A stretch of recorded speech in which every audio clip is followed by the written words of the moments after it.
everyone, it's Kim from Front Row Hair, and I'm here today with Naz, who's going to help me to demonstrate to you our brand new product, which is our beautiful crown topper. A crown topper is an amazing solution for women who are struggling with thinning or even balding hair at the top of their heads.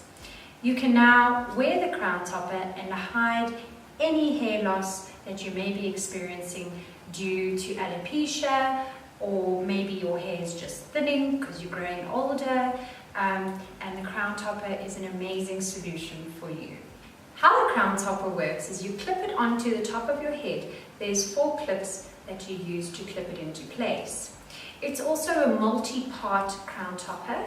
Multi-part means you decide where you want your parting to be. You can side part it or you can middle part it. We've designed it in such a way that all you would need to do is spray it with water and then use your hairdryer to blow dry it into the right position.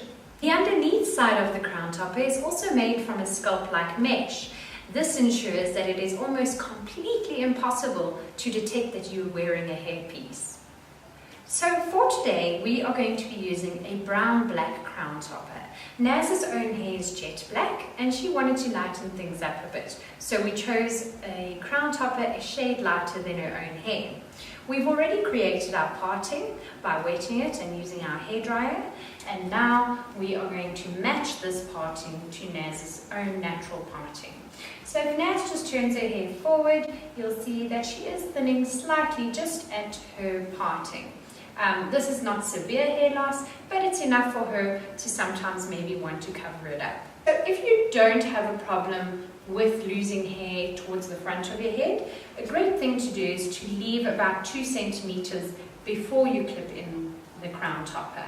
In Naz's case, her hair is thinning right from the front here, so we're going to clip it in right at the front.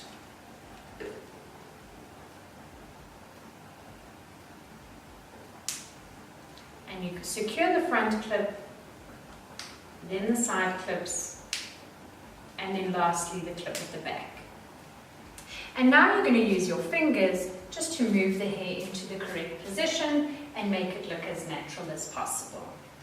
So once we've clipped the crown topper on, this is what it looks like. So we've clipped the clip right at the back very securely to make sure you don't create a bump at the back of your head, and then also obviously just fixed it into place to make it look as natural as possible. The crown topper is 14 inches long, and it is slightly longer than Naz's own hair, so in this case you could trim it to match the length of your own hair.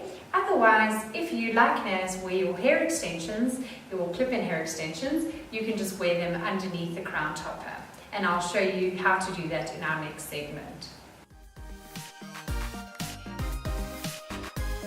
One of the great things about the crown topper is you can also now comfortably wear your clip-in hair extensions even if your hair is fine at the top. You can just pop this on top and it will hide any clips that may show because your hair is too thin.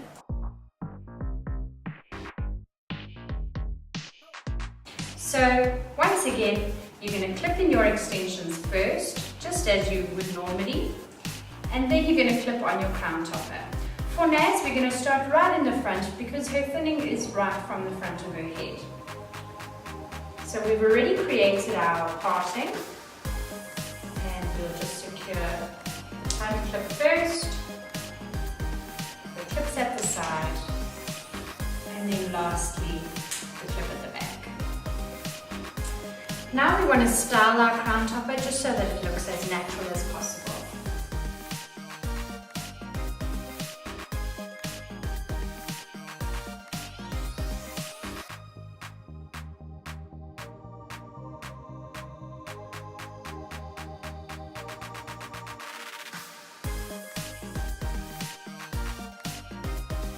You now have the extra length. You can wear any length extensions, and you can use the crown topper at the top to hide any clips.